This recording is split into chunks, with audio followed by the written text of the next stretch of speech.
اعوذ باللہ من الشیطان الرجیم بسم اللہ الرحمن الرحیم الحمدللہ رب العالمین۔ ناظرین، درود شریف کا نذرانہ پیش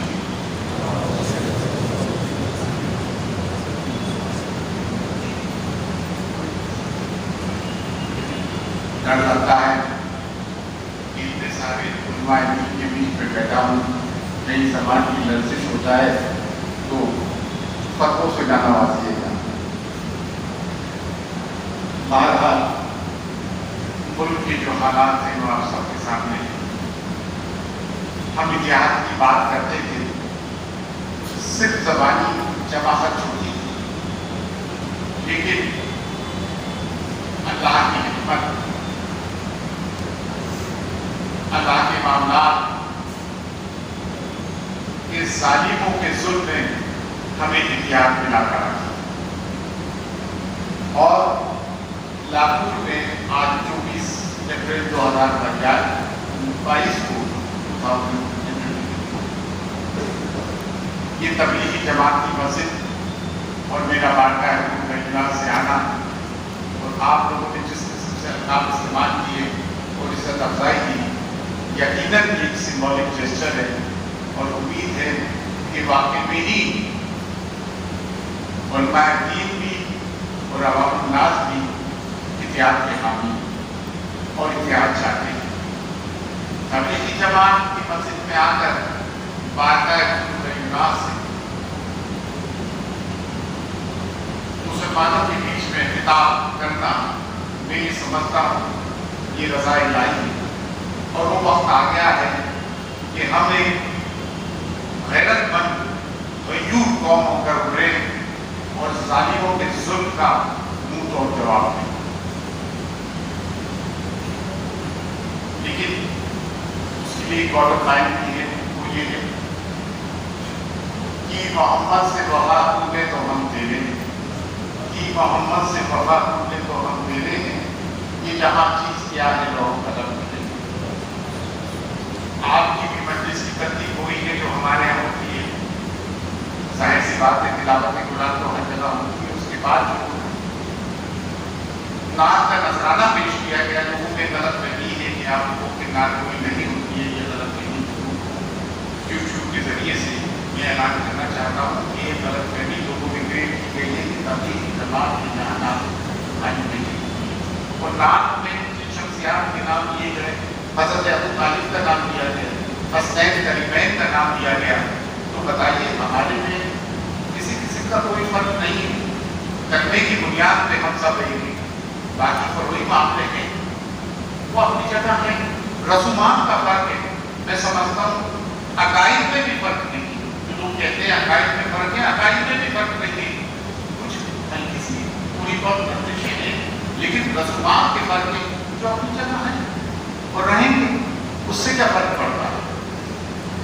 جو بیس ہے ہمارا وہ کلمہ ہے، قرآن ہے، اللہ ہے اور اللہ کا رسول ہے، اور اس میں ہمارے لیے کسی میں کوئی بنیادی فرق نہیں ہے، بنیادی ہمارے عقائد اپنی جگہ ہیں۔ وقت کا تقاضا تھا، یہ چیزیں ہونی تھی، اور اس جگہ مسلمانوں کو یہ ہونا تھا۔ اگر یہ یوگی موگی اور ہمیشہ نہیں ہوتے تو مجھے لگتا ہے پھر اور آگے بڑھتا۔ اسے ہم کہتے ہیں شر سے خیر پیدا ہونا، اور انگلش میں اس کو کہتے ہیں بلیسنگ ان ڈسگائز۔ یہ بابری مسجد کے پیدا آنے کے بعد مسلمان بڑا مایوس ہو گیا تھا، اللہ نے سی اے ویکانسی کی شکل میں، سی اے کی شکل میں ہم کو ایک نعمت عطا کی کہ مسلمان روڈ پہ آئے، اور ہم نے وہ دیکھا کہ ہماری خواتین جامعہ ملیہ یونیورسٹی کے اسٹوڈنٹس روڈ پر آئے۔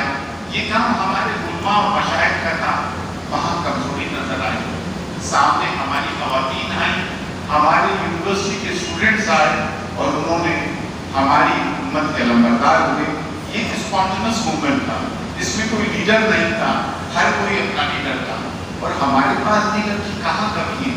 ہم کو تو اللہ نے ہمیں اللہ کے رسول صلی اللہ علیہ وسلم کی شکل میں وہ لیڈر عطا کیا ہے جو کسی بھی دھرم میں، کسی بھی دین و ملت میں وہ لیڈر نہیں۔ ہم کو اللہ نے وہ لیڈر عطا کیا کہانی. اور آج کل دیکھیں میں صبر کی تبدیل نہیں کروں گا. اب اسلام مکے سے چل کے مدینے میں آنا چاہیے. یہی بات کا مطلب سمجھ نہیں. صبر بہت ہوا. بزدلی کے نام کو ہم نے صبر کا نام دیا. منافقت کو صبر کا نام نہیں دیا. جھوٹ کو صبر کا نام نہیں دیا. صبر کی اللہ صبر والے کے ساتھ ہے، لیکن اسی کے ساتھ اللہ نے پھر ایک اور بھی دیا کہ وقت آ گیا فطرت کا.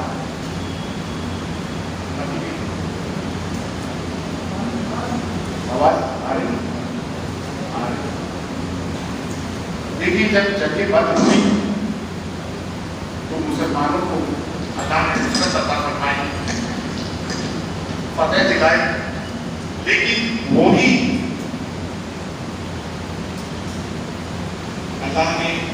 اللہ ہمارے ساتھ تھا. ہمارے ساتھ اللہ نے ان 313 سے تلواریں بھی دی تھی. چند ایک تلواریں تھی، کھجور کی شاخوں سے ہم نے جنگ کی اور اللہ نے ہمیں فتح دلائی. بابری مسجد کے وقت اللہ ہمارے ساتھ نہیں تھا کیونکہ ہم پریکٹیکلی میدان میں نہیں تھے. اللہ جب ہمارا ساتھ دیتا ہے تب ہم اپنا خود کا ساتھ دیتے ہیں. کب اشک بہانے سے کٹی ہے شب ہجرا، کب اشک بہانے سے کٹی ہے شب ہجرا، اور کب صرف بلائیں دعاؤں سے کٹی ہے، اور کب صرف بلائیں دعاؤں سے کٹی ہے. یہ مجھے بتائیے کیا یہ وقت صرف دعاؤں کا ہے؟ کیا یہ صرف رونے اور آؤں خدا کا ہے؟ دو حق کو صداقت کی صدائے، دو حق کو صداقت کی صدائے شب منزل. اس وقت کا یہی فرمانے چلی تم لوگ یہ اس وقت دعاؤں کا تو ہے، دعاؤں سے تو ہمیشہ بلائیں کرتی ہیں، لیکن یہ وقت اپنی جامع پہنانے کا ہے، مسلمانوں کو یہ سب جاننے کا ہے.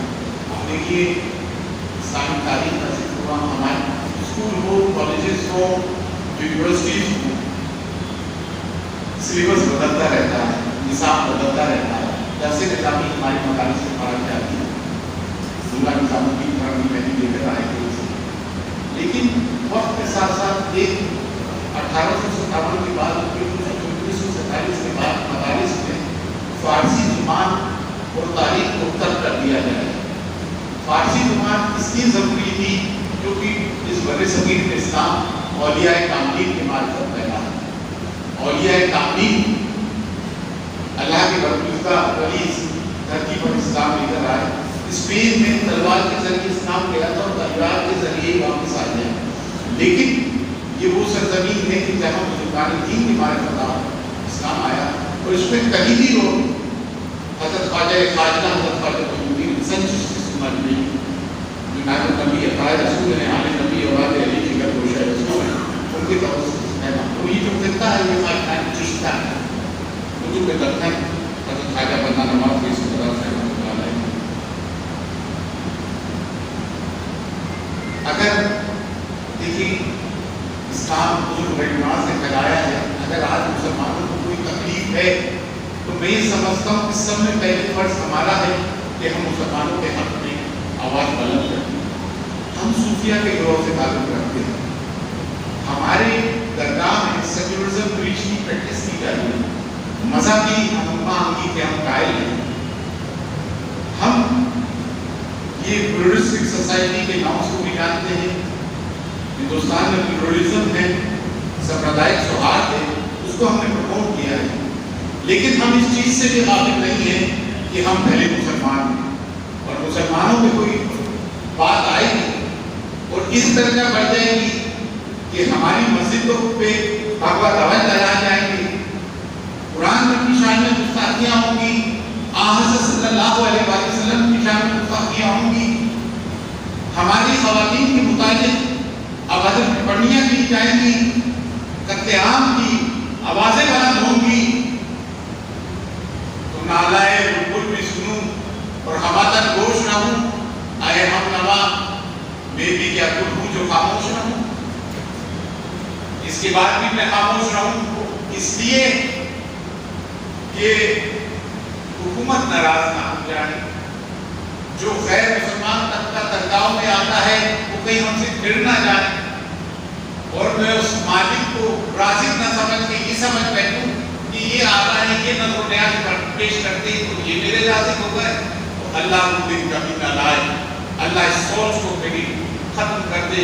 میرا رازق و معبود اللہ تبارک و تعالیٰ ہے، اور دین کے دائی بنے سکیم میں فرید نواز ہے حضرت خواجہ معین الدین چشتی رحمۃ اللہ علیہ۔ جب بات دین و ملت پہ آتی تو ہم پہلے مسلمان ہیں، اور کافر اگر ہمارے ساتھ قلم کرنے کی بات کرے گا تو ہم نے بھی کوئی ہاتھوں میں چھڑیاں نہیں رہتا۔ میں یہاں صبر کی تلقین نہیں کروں گا۔ ساتھ ساتھ دیکھیں ہوتا کیا ہے، آپ کو کسی نے گھوم کے دیکھا آپ خاموش رہے، آپ کو کسی نے ٹلہ مارا آپ خاموش رہے، آپ کو کسی نے دیکھ کے دکھا آپ خاموش رہے، تو پھر ہوگا کیا؟ وہ آپ کا گریبانی تو پکڑے گا۔ یہ 7 سال کی خاموشی، یہ بزدلی، یہ منافقت بڑے بڑے ممبروں سے صرف یہی صدا آتی رہی، بڑی بڑی درگاہوں سے صرف یہی صدا آتی رہی، صبر کرو صبر کرو۔ وہ صبر نہیں تھا، وہ ان کی بزدلی تھی، وہ ان کی منافقت تھی۔ آج ہمیں یہ دیکھنا پڑے گا۔ دیکھیے حالات بد سے بدتر ہو گئے، RSS کے 100 سال پورے ہونے والے، اگر وہ پیچھے قدم اٹھا کھینچتے ہیں تو کوئی عمارت کیوں پڑے، تو حالات سازگار نہیں رہیں گے۔ ان حالات میں سب سے بڑی چیز یہ کہ جیسا کہ حضرت نے فرمایا کہ ہم کرمنل قانونی کے نام پہ انٹرفیئر ڈائلاگز کرتے ہیں، مختلف مذاہب کے رہنما اور ان کے گھر لوگوں کو بلاتے ہیں۔ وہ ایک سیکنڈری فیز ہے۔ پرائمریلی ہم نے آج تک مختلف مذاہب کے لوگوں کو، مختلف مخلوق و فکر کے لوگوں کو کیوں نہیں بلایا؟ وقت کا تقاضا یہ ہے کہ ہم اپنے لوگوں کو بلائیں، ان سے تبادلہ خیال کریں۔ میں ایک بات بتا دوں، امت ڈری بھی قطعی نہیں ہے، امت کنفیوز بھی نہیں ہے، امت روڈ میپ مانگ رہی ہے۔ یہ مانگ رہی ہے کہ اب ہمیں کرنا کیا ہے۔ قسم اس پاک پروردگار کی، اگر یہ نعرہ بلند کر دیا جائے نعرہ تکبیر، تو پیچھے کروڑوں آواز اللہ اکبر کہنے کو تیار ہے، لبیک کہنے کو تیار ہے۔ یہ وہ قوم ہے جو کسی سے ڈرتی نہیں، یہ وہ قوم ہے جو کسی سے دبتی نہیں۔ 1400 سال کی تاریخ ہمارے سامنے ہے، یزید تھا اور حسین ہے۔ 22,000 لشکر کے سامنے جو 72 نفوس تھے، جن کی وجہ سے یہ ہے کہ اے دل بغیر دامن سلطان اولیاء، یعنی حسین ابن علی جان اولیاء۔ کربلا ہمارا محور ہے، ہمارا مکتب و فکر ہے، ہماری فکر ہے، ہماری سوچ ہے۔ اسلام کی قسمت میں نصرت اللہ نے لکھ دی ہے، لیکن کربلا سے گزرنے کے بعد، کربلا سے گزرنے کے بعد ہی وہ ہمیں ملی۔ آج مسلمان پریشان ہیں اپنی حرکت سے، اور ہم یہ کہتے ہیں burden and legacy of partition, یہ 47 کی پارٹیشن کی ہم کو سزا مل رہی۔ دیکھیں ہندوؤں کے دلوں میں 2 چیز ہے، ہم سے زیادہ ہندوؤں کو بڑے صغیر میں کوئی نہیں جانتا ہے، کیونکہ ہمارا بڑا انفیکشن ہے، ان کا آنا جانا ہے، وہ ہماری عزت بھی کرتے ہیں، ہماری توازن بھی کرتے ہیں، اس میں کوئی دو رائے نہیں، اور اس میں بھی کوئی دو رائے نہیں کہ ان میں ایک بہت بڑا طبقہ سیکولر ہے، اور RSS کو آج سب سے زیادہ ہم سے زیادہ ترتیب سیکولر ہے۔ اسے کشمیر فائلز کی بات دیکھا ہوگا تھیٹر سے جب وہ فلم دیکھنے کے لیے، تو وہ سیکولر ہندوز کو گائیڈ کر رہے ہیں۔ سیکولر ہندوز بھی اب کہنے میں بہت ساری چیزیں شرماتے ہیں، اور یہ ایک بات میں ابھی کہا گیا تھا، میں وہ نان برہمنس کا مراسیل ودروہی صاحب کے سمانے میں ہوا تھا، تو میں نے دلتوں سے ایک بات صاف طور پہ کہہ دی کہ آپ کتنے ہی سمیلن کر رہے ہیں، کانفرنسز کر رہے ہیں، آپ ان کی وچاردھارا کے خلاف ہیں، براہمنوں کی، آپ ان کے منووادی وچاردھارا کے خلاف ہیں، لیکن جب الیکشن میں ووٹ ڈالنے کا وقت آتا ہے تو اب ان منووادیوں کو ہی ووٹ دیتے ہیں۔ یہ خیال نکلنا، ذہن سے نکالنا پڑے گا کہ دلت آپ کے ساتھ ہیں، آدیواسی آپ کے ساتھ ہیں، شیڈول کاسٹ آپ کے ساتھ ہیں، شیڈول ٹرائب آپ کے ساتھ ہیں۔ نہیں، ہمارے ساتھ کوئی نہیں ہے، ہمارے ساتھ اللہ کی ذات ہے نیچے. یہ ہماری لڑائی ہمیں اپنے کندھوں پہ اٹھانا پڑے گی. نہ ہمیں دائیں دیکھنا پڑے گا، نہ ہمیں بائیں دیکھنا پڑے گا. ہماری صف پہ اتحاد قائم کرنے پڑے گا، تبھی ہم کو اللہ فتح حاصل ہوگی. اور وہی لوگ جگہ جیتتے ہیں جو اپنی لڑائی خود لڑنا چاہتے ہیں. نہ کوئی مسلم ممالک ہمارا ساتھ دیں گے. OIC کی ایک مطلق جماعت ہے. یہ عربی جب فلسطینیوں کا ساتھ نہیں دے سکے، بیت المقدس میں آج دن کے حملے ہو رہے ہیں، تو یہ ہمارا ساتھ کب دے گی جن کو بھی یہ مانتے اور ہمیں سیکنڈ گریڈ مسلم مانتے ہیں. ہماری یہ اپنی لڑائی ہے، ہمیں خود لڑنی ہے. ہمیں ڈیموکریسی ہے، ڈیموکریٹک کنٹری ہے، ڈیموکریٹک طریقے سے لڑنی ہے. آئین کی پاسبانی کرنی ہے. میں آفینس نہیں کر رہا ہوں، میں یہ نہیں کہہ رہا ہوں کہ جھگڑا کرو، لیکن میں یہ بھی نہیں کہہ رہا ہوں کہ اگر کوئی آپ پر اٹیک کرے، آپ کے معاملوں سے وہ مغالطات نعرے لگاتے ہوئے جائے اور ہماری غیرتوں کو للکارے، تو آئین آپ کو سیلف ڈیفینس کی اجازت دیتا ہے. پریشانیاں آئیں گی، اسٹیبلشمنٹ ہمارا ساتھ نہیں دے گا. 75 سال میں نہیں دیا تو اب کیوں دے گا؟ مشکلیں آئیں گی، تکلیفیں آئیں گی، ان تکلیفوں کو بھی جھیلنا پڑے گا. لیکن یہ سوچ کر کہ ہمارے کو تکلیفیں آئیں گی، انسٹیٹیوشنز مسلمانوں سے آج ہیٹ کر رہے ہیں، تو ہم ان کا جواب نہیں دیں گے، ان کی للکار کا جواب نہیں دیں گے، تو وہ آج مسجدوں کے دروازے تک پہنچیں گے، ہمارے گھروں کے دروازے تک پہنچائیں گے. اگر وہ ہمیں للکاریں گے تو ہمارا آئین ہمیں سیلف ڈیفینس کی اجازت دیتا ہے کہ ہمیں اپنی دفاع میں ہمارے کو اسینے چڑھا کر ہمارے کو ہاتھ بھی اٹھانا پڑے. باحالت مجبوری ہم کو ذوالفقار حیدری بھی اٹھانا پڑے. ہم کو خیبر و خندق کا سبق بھی یاد دلانا پڑے. ہم کو کربلا بھی برپا کرنا پڑے. اسی میں ہماری بقا ہوگی. صرف دعائیں دینے سے یا کوئی توقع رکھنے سے کہ حکومت بدل جائے گی تو کچھ ہو جائے گا. دیکھیے RSS کے جھولے میں ایسے امت شاہ اور مودی بہت سارے ہیں. پہلے اڈوانی جب استعمال کر لیا تو نکال پہنا، ان کا استعمال ہوگا تو نکال پہنیں گے. اور یہ ضروری نہیں ہے کہ شاخاؤں میں جانے والا یہ RSS ہے، یہ ایک آئیڈیالوجی کا نام ہے. آج اسٹیبلشمنٹ میں وہ لوگ انفلٹریٹ کر گئے جو RSS کی آئیڈیالوجی کے قائل ہیں. وہ گرو گوروال کی ہیڈ گور کی آئیڈیالوجی کے قائل ہیں، وہ ساورکر کی آئیڈیالوجی کے قائل ہیں. آپ ان کی کتاب گورور کی we are nation to define پڑھ کے تو دیکھیں. آپ اگر غیرت مند ہیں تو غصے میں لال پیلے ہو جائیں گے. ایک بار کتاب کو پھینکیں گے. جو قومیں برٹشرز کے تلوے چاٹتی تھی وہ آج دیش بھکتی کا طبقہ لیے بیٹھے ہیں، اور جنہوں نے جانے تو بات کی وہ دیش جوڑی کے الزامات ہیں. دیکھیں ایک قوم میں صفائی نہیں دے رہی ہے کہ ہم تو بھائی دیش بھکت ہیں، ہمیں کسی کی صفائی کی کیا ضرورت ہے. ہمارے بزرگوں کے تجربے بتا رہے ہیں کہ پڑھنے کے بعد بھی ہماری زمین سے آشنائی ہے. تمہاری آشنائی تو جیتے جیتی ہے، ہماری تجربے موجود ہیں.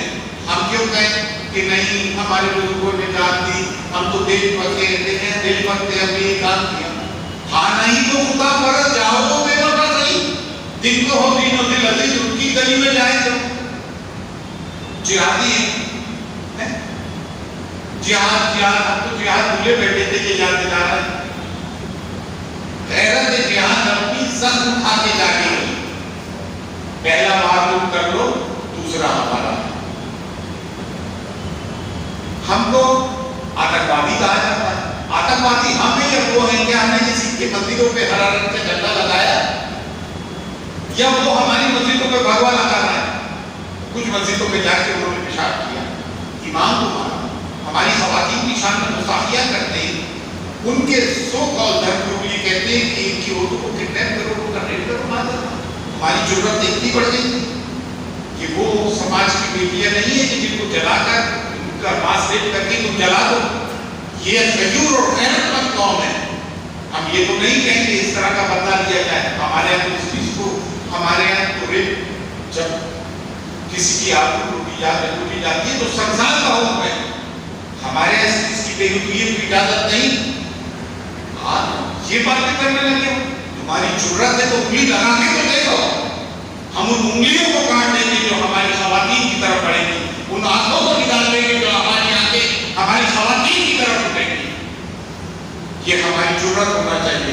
مسلمان قوم دو چیزوں کے لیے معروف ہے, شجاعت اور سخاوت. شجاعت تم نے چھوڑ دی, چوڑیاں تم نے پہن لی, اور یہ تم کو کہتے ہیں بابر کی اولاد, اورنگزیب کی اولاد, تو تم یہ کہنے لگتے ہو کہ بھائی 90% تو ہم کنورٹیڈ ہیں. وہ تو سینٹرل ایشیا سے مسلم آئے تھے. کیا یہ حقیقت ہے کہ کنورٹیڈ ہے, لیکن جب وہ یہ کہہ ہی رہے ہیں کہ آپ کا تعلق ٹیپو سلطان سے, آپ کا تعلق احمد شاہ ابدالی سے, آپ کا تعلق نادر شاہ سے, آپ کا تعلق اورنگزیب سے, آپ کا تعلق بابر سے ہے, تو آپ کہیں الحمدللہ ہمارا تعلق ان لوگوں سے جنہوں نے اس ملک میں 650 سال حکومت کری, اور تمہارا تعلق ہم سے یہ ہے کہ ہم حاکم تھے اور تم سبجیکٹ تھے.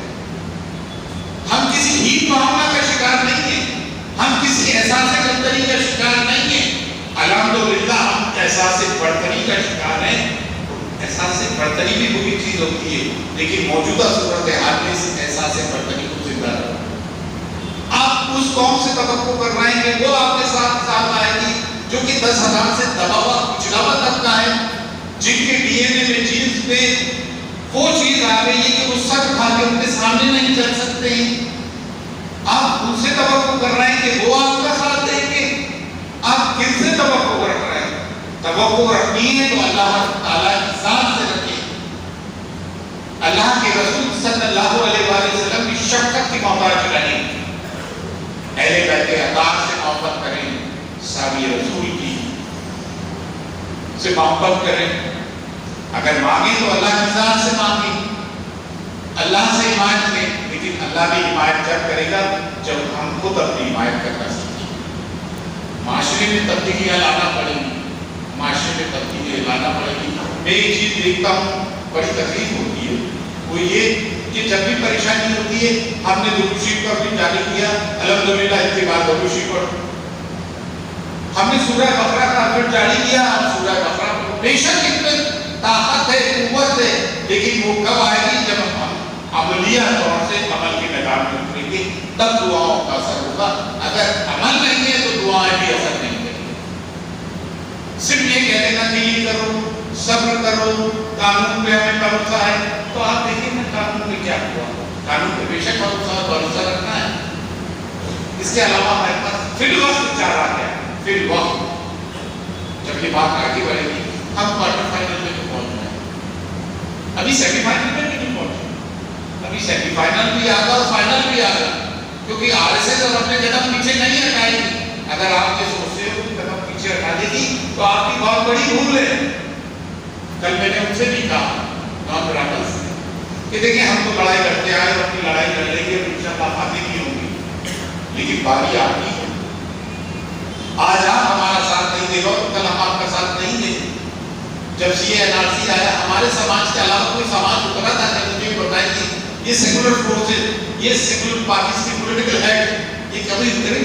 ان کے چند دلتوں کے لیڈر آئے تھے, ہمارے مولانا مرحوم ولی رحمانی صاحب کے, مولانا سجاد رحمانی صاحب کے, ڈاکٹر امبیڈکر کے پوتے تھے, میں بھی موجود تھا. میں نے یہ کہا امبیڈکر کے پوتے سے, میں نے پوچھا کہ آپ نام نہاد کے لیڈر سے دیکھتے ہیں, آپ کا سماج ہمارے کو کہیں نظر نہیں آتا, آپ ہمارے دم پر راجنیتی کر رہے ہو کہ ہمارا سماج بڑا محفوظ ہے. وہ ریزرویشن کی وجہ سے کبھی آپ کے ساتھ نہیں آتا, وہ اپنے ریزرویشن کو کامیاب کرانے میں انہی کا ساتھ دیتا ہے. دیکھیے میں مولانا طارق جمیل سے ملا فیصل آباد میں, پاکستان میں, مدرسہ حسنین میں, انہوں نے پڑھ کے بھیجا, میں نے اتحاد کی دعوت دی, انہوں نے قبول کی, تو یہ کام شروع ہو چکا ہے.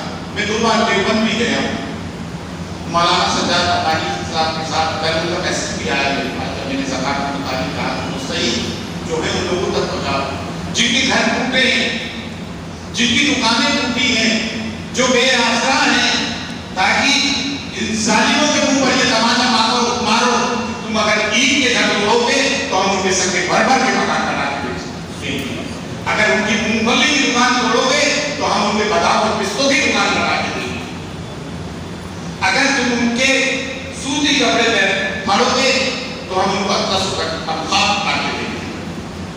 ہمارا یہ میسج آنا چاہیے, ہم کسی کو اکیلے نہیں چھوڑیں گے. آپ اگر یہ سوچتے ہیں کہ نارتھ انڈیا میں یہ ہوا ہے, خرگوش میں یہ ہوا ہے, راجستھان میں یہ نہیں ہوا ہے, تو یہ آپ تک نہیں پہنچے گی, تو یہ آپ کا خیال ہے. اور آپ پہنچے گا نہ پہنچے, کسی مسلمان کے ساتھ پریشانی ہے تو ہم کو آپ کو درد نہیں ہوتا ہے. جب بوسنیا کے مسلمان کے ساتھ پریشانی ہوتی ہے, فلسطین کے مسلمان کے, افغانستان کے, عراق سیریا کے, تو ہمارے کو درد نہیں ہوتا ہے. تو کیا بھارت میں رہ رہے مسلمانوں کو تکلیف ہوگی تو ہم آپ کو کوئی درد نہیں ہوتا. مجھے تو راتوں کو نیند نہیں آتی, میں بڑا پریشان ہو جاتا ہوں, غصے میں بھی آتا ہوں, تکلیف بھی ہوتی ہے. کاش میری عمر اگر دوبارہ کر رہی ہوتی تو میرا انداز بیان بھی کچھ اور ہوتا. یہ میری عمر کی مجبوری ہے, اس آستانے سے نسبت ہے کہ مجھے دھیمی گتی کے سماچار سنانا پڑ رہا ہے. حضور غریبناس کی سیرت کا سمے بڑا تذکرہ تو یہ مجھ سے لوگ پوچھتے ہیں حضور غریبناس کی کوئی کرامت تو ہے. مجھے بڑی عجیب بات ہے, اللہ والوں کی کرامتیں ظاہر نہیں کی جاتی, اور حضور غریبناس کی کرامت تو یہ ہے کہ آپ نے بہت بڑی کثیر تعداد کو کلمہ حق سنایا اور کلمہ پڑھایا. آج جو 70 کروڑ مسلمان آپ فلسطین میں دیکھ رہے ہیں جو اسلام کاٹے میں آتا ہے, یہ سب پاکستانی چشت کا فیضان ہے. اس سے بڑی کرامت کیا ہوگی؟ یہ کوئی اس سے بڑی کوئی کرامت ہو تو مجھے بتائیے نا. اور دیکھیں اب آپ کرامت کی بات کرتے ہیں تو ہماری تو 850 سال کی میراث ہے.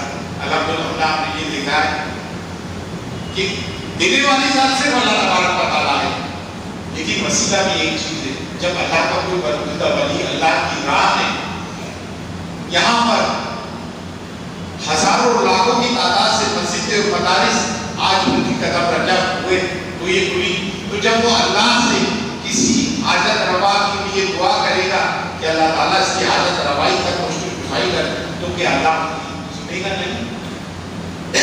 ہم نے یہ دیکھا ہے کہ 20-20 سال سے لوگوں کے اولادے میں نہیں بات ہے. میرے نام میں لوگ آتے ہیں, لوگ کہتے ہیں کہ یہ تو شرک ہے, یہ بدعت ہے.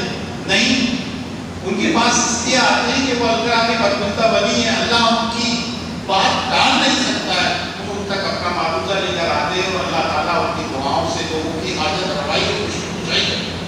یہ ہم نے اپنی آنکھوں سے دیکھا ہے. اکبر اعظم پیدل چل کے آئے, ان کے پاس اولاد نہیں تھی, اللہ نے ان کے وسیلے سے اولاد عطا فرمائی. جب 1192 AD میں بیٹل آف ترائن ہوا محمد غوری اور پرتھویراج چوہان کے لیے, بیچ 1191 AD میں محمد غوری شکست کھا گیا تھا, تو اسی درمیان حضرت خواجہ معین الدین چشتی رحمۃ اللہ علیہ کو اللہ کے نبی صلی اللہ علیہ وسلم نے ہندوستان جانے کا حکم دیا. یہ نہیں کہ پہلے آنے والے, ان کے پہلے حضرت علی حضرت محمود سلار بازی بھی آئے. یہ اللہ نے کی ہے آپ کے کاموں مذہبی کے ساتھ میں کچھ آئے, علماء بھی آئے, مشاہد بھی آئے, لیکن دین کے داعی ہونے کا کی ذمہ داری اور تبلیغ کی ذمہ داری حضرت خواجہ معین الدین چشتی رحمۃ اللہ علیہ کی. تو آپ 6 مہینے قبل آئے, محمد غوری کے لیے دعا کی, اللہ نے اس کو فاتح کیا. غریب نواز کی قدم رجع فرمانے کے بعد مسلم فوج فتح حاصل کی, کامرانی اور کامیابی ملی. جب محمد غوری آیا, غریب نواز کو وہاں دیکھا, آنا ساگر کے پاس سے چلا کرتے تھے, آپ نے بڑی کراماتیں ظاہر کی, کیونکہ پرتھویراج چوہان کی بات بڑے بڑے جادوگر تھے. عجیب بات ہوگی تھا, اس کو آپ نے کلمہ پڑھایا, عبداللہ بیابانی نام رکھا. آپ نے دیکھا حضور نے آپ کو صاحب نے دیکھا تھا, آپ نے بشارت کی. آپ کے ساتھ غلام التمش کا حضور غریبناس میں پیشی ہوئی تھی کہ اگلا بادشاہ تو ہوگا, وہ بادشاہ ہوگا. اور حضور غریبناس رحمۃ اللہ علیہ کے مزار اقدس شہنشاہ التمش نے بنایا. 3 مسجدیں ہیں بڑی, شہنشاہ اکبر کی بنائی ہوئی, بادشاہ شاہجہاں کی, سلطان محمود سنی کی بادشاہوں کی بنائی ہوئی مسجدیں اکبر ہیں. دلان ہے شہزادہ جہاں کا, مختلف بادشاہوں کے سلاطین وقت نے اپنے اپنے انداز سے بنائی. ہمارے بزرگوں کو 6 گاؤں نظر دیے مغل بادشاہوں نے. جاگیرداری ابالیشن ایکٹ آیا, وہ چیزیں چلی گئی. 47 کے بعد مسلمانوں کی اکثریت تھی کشمیر میں, 47 کے بعد سب روا دوا ہو گئے, ہجرت کر گئے, سندھی لوگ وہاں پر آ گئے. 20-25 سال بڑی تنگا پرسی میں ہمارے حالات گزرے. لیکن ہم نے اس در دولت کو نہیں چھوڑا. یہ درگاہ، یہ خانقاہیں، یہ اسلام کی میراث ہے، یہ ہمارا ہیریٹیج ہے، یہ ہمارے تبرک ہے. دیکھیں میں یہ کہوں گا، مولانا سجاد امانی ایک بار تشریف میں آئے، اس سے کہنے لگے حضرت ہم دیوبندی حضرات سے غلطی ہوئی ہے. میں ان کو انکوٹ کر کے آپ کی بات کہہ رہا ہوں جو انہوں نے کہا، ایسے کس کہہ رہا ہوں بنا تمام اسلام بتائی کہ ہم دیوبندی حضرت سے غلطی ہوئی کہ ہم نے درگاہوں کے آنے کا راستہ چھوڑا. تو دوسرے لوگوں کو یہ فائدہ مل گیا کہنے کا کہ یہ تو مزارات کو نہیں مانتے، یہ بزرگان دین کو نہیں مانتے، یہ گستاخ رسول. آپ کو بھی حکمت عملی سے کام لینا پڑے گا، آپ کو بھی مین ہسٹری کو صرف پریزم کرنا پڑے گا. میں دیوبند کی فکر کا قائل ہوں، حالانکہ تمام فیض حضرت امداد اللہ ماجد مکی سے حضرت چشتی صاحب، اس کے بعد کچھ لفظی شروع نہیں. آپ کو بھی سلیبس ختم ہونے کی ضرورت ہے، آپ کو بھی دور حاضرہ سے ہم ختم ہونے کی ضرورت ہے. فکر بھی ہے، کیڈر بھی ہے، تبلیغی جماعت جیسا کیڈر ہے، جمعیت علماء ہند جیسا کیڈر ہے. ایک بہت بڑا کیڈر ہے جو گاؤں کھیڑے کھیڑے میں کام کرتا ہے. مسلمانوں کی دماغی جلتی ہیں تو ان کو ریہیبلیٹیٹ بھی کرتا ہے. وکلاؤں کی ٹیم بھی کھڑی کر رہی ہے. لیکن آپ پہ جو اسٹگما ہے، جو الزام، اب دیکھیے آپ نے کہا کوئی میں اس کا ذکر کروں گا، حسین کریمین کا ذکر کیا، میں اس کا ذکر کروں گا، حضرت ابو طالب کا ذکر کیا، میں کروں گا. تو آپ کو بھی میں یہ چاہتا ہوں کہ اور دعوت